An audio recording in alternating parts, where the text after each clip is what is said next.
नमस्कार, मैं पीयूष कुमार। भारत विविधताओं में एकता का देश है, यह आप भी जानते हैं और समझते हैं।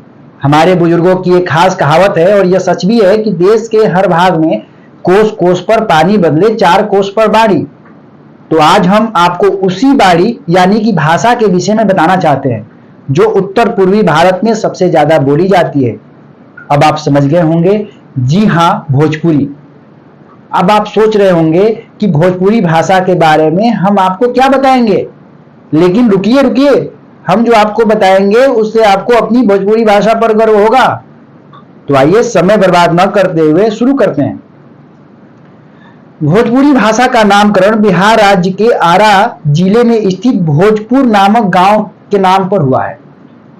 पूर्ववर्ती आरा जिले के बक्सर, जो अब बक्सर अलग जिला हो गया है, में भोजपुर नाम का एक बड़ा परगना है जिसमें नौका भोजपुर और पुरनका भोजपुर 2 गांव हैं।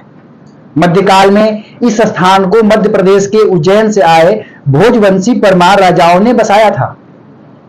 उन्होंने अपनी इस राजधानी को अपने पूर्वज राजा भोज के नाम पर भोजपुर रखा था।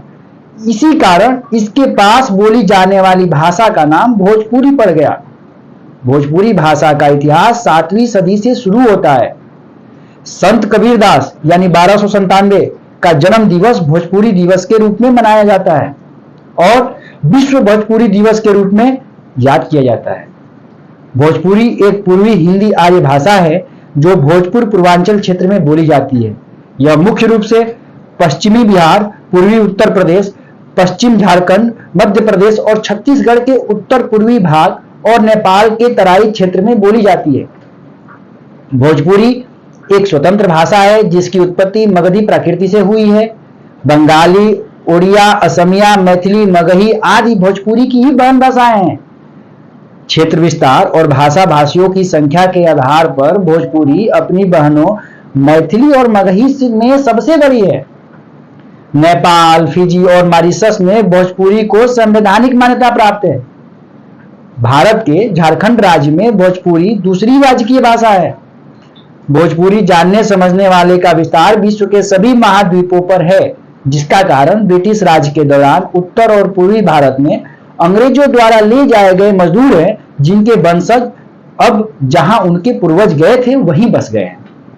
इनमें सूरीनाम, गयाना, त्रिनिदाद और टोबैगो, फिजी आदि देश प्रमुख हैं। भारत के जनगणना के अनुसार 2011 के अनुसार भारत में लगभग 6 करोड़ लोग भोजपुरी बोलते हैं। पूरे विश्व में भोजपुरी बोलने वालों की संख्या लगभग 20 करोड़ है। वक्ताओं की संख्या आंकड़ों में ऐसे अंतर का संभावित कारण यह है कि जनगणना के समय लोगों द्वारा भोजपुरी को अपनी मातृभाषा नहीं बताई जाती है। भोजपुरी प्राचीन समय में कैथी लिपि में लिखी जाती थी। भोजपुरी के विकास के लिए तमाम लेखक कवि अपनी लेखनी से योगदान दे रहे हैं। पूर्वी उत्तर प्रदेश, बिहार, झारखंड, नेपाल के तमाम कवि अपनी रचना से भोजपुरी साहित्य को मजबूत कर रहे हैं। यह भाषा पुरानी संस्कृति को जीवंत बनाती है और परंपरा से आगे बढ़ रही है। भोजपुरी बहुत ही सुंदर, सरस और मधुर भाषा है। भोजपुरी भाषा भाषियों की संख्या भारत की समृद्ध भाषा बंगला, गुजराती और मराठी आदि बोलने वालों से कम नहीं है। इन दृष्टियों से इस भाषा का महत्व बहुत अधिक है और इसका भविष्य उज्जवल तथा गौरवशाली प्रतीत होता है।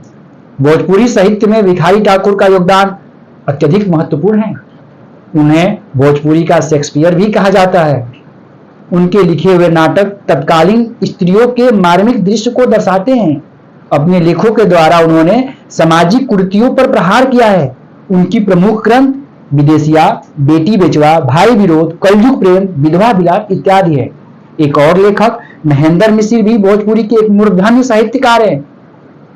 एक स्वतंत्रता सेनानी होने के साथ साथ महेंद्र मिश्र भोजपुरी के महान कवि भी थे। उन्हें पूर्वी सम्राट के नाम से भी जाना जाता है। अभी के लिए बस इतना ही। नमस्कार।